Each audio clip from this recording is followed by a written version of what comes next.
Hello everyone, this is Cody Lee of BlackCatBooks.org, author of I, the Dragon, Cruel and Beautiful, Rabbit Hole, Lore and Fray, and the upcoming Jaw of the Dragon. I have neglected to talk about Resident Evil 4 Remake in any meaningful capacity because it is a game I do not care about at all. It looks terrible, it played terrible, and nothing from this game really gives me any hope that it's in any way, shape, or form going to be enjoyable for me as a fan of the Nintendo exclusive original. For me, like, Resident Evil Remake was a game doomed to fail. And as a result of that, I gave my thoughts on the matter. I discussed how terrible the demo was. You know, I played it on my high-end gaming PC, and I just had a terrible, terrible time. The original is better, right? You can easily buy it on Switch. There's no reason to bother with this pointless remake, right? And I'm not alone in that feeling, right? That is something that I think is a very, very common feeling with anyone over the age of 25 who actually played Resident Evil 4 when it first came out. The people coming out like saying Resident Evil 4 Remake are better than is as good or better than the original are people who clearly did not play it. Angry Joe, I think, is a really good example of this, but I think this extends to like virtually every YouTuber shilling Resident Evil 4 Remake. Right? You have a lot of dick suckers, people like Susie Hunter, like coming out and saying that like this is a masterpiece. This is a masterpiece of horror, a masterpiece of game design, like one of the best games of the year, when it's not even as good as the 2004 original, right? It is a complete joke. So, with that in mind, much like there are always a couple of outliers, right? When Undertale first came out, like Pro Jared came out and made a negative video about it. And with Resident Evil 4 Remake, Crowbcat has come out and made a negative video about Resident Evil 4 Remake. Like, he is, the guy who goes out and, like, does these really lengthy, like, comparison videos, but, soul versus soulless, right? Talking about, like, games like this and just how much lower quality they are compared to the original release. Now, I'm not saying Crowbcat is perfect. Like, this is the guy behind the Nintendo Switch painful launch video, which was like fake as fuck and completely disingenuous. But I think he hit the nail on the head with this one, right? He really demonstrated very well, very effectively that Resident Evil 4 Remake, although it's on technically superior hardware, has less like atmosphere, it has like less well-made game design, it has AI problems, it has like cut dialogue, just all around like a less enjoyable experience. But the fanboys don't want to admit it, right? Like, we are in this weird position where games like Resident Evil 4 Remake, Devil May Cry 5, like a lot of Capcom single-player games actually are just religiously worshipped by perpetually online weirdos, right? That's kind of the situation we're in that we're seeing people declare games like Resident Evil 2 Remake, Resident Evil 4 Remake, Devil May Cry 5 as being like some of the best action games ever made, right? When that's clearly not true at all, right? It's so weird seeing these people like completely denounce like other similar games while like hyping up completely irrelevant ones, right? Even today, you'll see these guys saying that like Bayonetta 3 like can't compete with Devil May Cry 5, despite the fact that, like, Bayonetta 3 came out like several years later.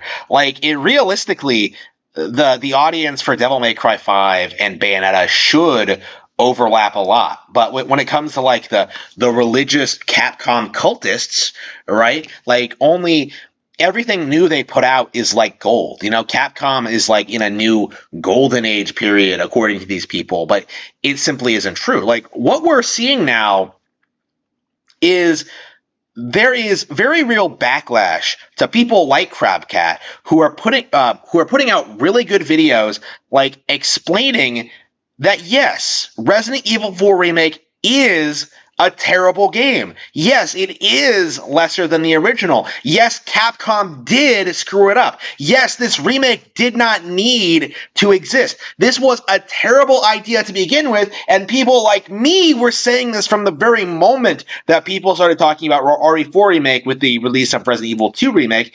Like, Resident Evil 4 Remake did not need to be made. Like, at when all is said and done, like this was a project put together by people who clearly did not understand the appeal of the original, clearly don't respect the fans, and the vast majority of the Capcom cultists don't want to admit it. They don't want to admit that Capcom could do anything wrong, because Capcom is one of the very few companies that is continuing the facade that like PlayStation and Xbox are superior to Nintendo Switch. So anything like this,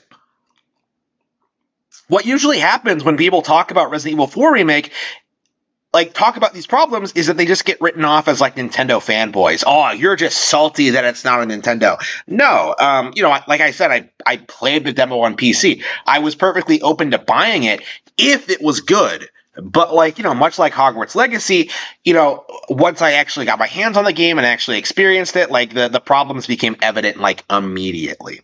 And now that the game is out, now that like people like Angry Joe are trying and failing to promote this as like one of the best games of the year, like we really need to like start talking about the problem. Is that like it really does feel like people really are putting Capcom specifically on a pedestal, right? They really are pretending these Resident Evil remakes are some of the best games ever made. When even Resident Evil 2 remake, which I wasn't a big fan of, I liked it. It wasn't the best thing ever. Like, when that came out, people were calling that like the best remake ever made. When you get right down to it, like it wasn't even as good as like the original Resident Evil remake, right? Released in 2001 for the GameCube, right? That was way better, and I think most hardcore fans will agree that like that was a huge jump in quality over the original in so many different ways, right? Like the creators feel that way, the fans feel that way. That's something. That's a game I came back to like 20 years later, and I'm not a big fan of horror games. I don't really enjoy them that much, like in general. But like, I can see why the original the original remake of Resident Evil 1 is just so beloved by fans, because it is a spectacular remake that took everything that made the original great and really expanded on it with all the features and mechanics that were introduced in future entries. Right, it is a spectacular game. I don't see that with Resident Evil 2 Remake or 4 Remake, and especially not 3 Remake. Like, it feels like Capcom just sensed an opportunity to nostalgia bait a group of people and have taken it. They had this like dedicated group of people who will just eat up and everything they can. With the death of like the PlayStation first parties, like it seems like this is the next big thing for PlayStation audiences to gravitate to, is just like these Capcom remakes, these Capcom games in general.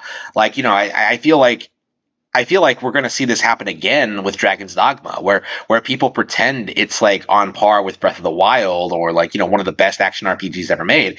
But much like the original Dragon's Dogma, it's just not true at all, right? Like Dragon's Dogma had a ton of problems that the fanboys never acknowledge. And, when it comes to other titles like, Devil May Cry 2, right? That's been getting a lot of damage control lately. DMC, Devil May Cry. Like, do you know how many people I saw in that Bayonetta 3 release window who tried to say that DMC was less embarrassing than Bayonetta 3? It was absurd. It's becoming a real problem in which people are really overstating the value and longevity of Capcom's releases in order to like downplay other unrelated ones, right? Obviously I talk, being an action game fan, I mostly talk about like Bayonetta versus Devil May Cry and stuff like that. But we also see stuff like, stuff with these remakes, right? Stuff with these re-releases, stuff with like the promotion of Capcom in general, right? Like how many people are openly talking about how bad Street Fighter 6 looks. Like that's not something that like anyone is talking about at all. And it feels like most people are just shilling for the brand, whatever they say that they're like excited for it. Angry Joe, I think, is a really good example. Like, because that guy doesn't play Street Fighter. He doesn't play fighting games in general. But like, oh, I'm excited for Street Fighter 6 because Capcom sponsors my streams. Like, we made a board game together. Like, it's become disgustingly corporate. It's so corrupt. Seeing these YouTubers like try and like control the narrative when it comes to these games and their releases. I I think Resident Evil 4 Remake is a disaster. Like I've gone past the point of saying it's a bad game or I'm not going to play it. Like this is clearly like a massive misstep on Capcom's part. You know, and I don't see a lot of people acknowledging it. Like right now, with the advent of this Crowbcat video, it's like people are damage controlling it. They are aggressively going after anyone who dares question the narrative that Resident Evil 4 Remake is anything other than a masterpiece. Meanwhile, these same people are like downplaying Nintendo Switch, downplaying Tears of the Kingdom, downplaying Pikmin 4, downplaying like everything that Nintendo is doing right now because like they can't compete, which is not true at all. It is ridiculous. It is absurd. It really needs to stop. Resident Evil 4 Remake is not a good game, and Crowbcat's video proves it.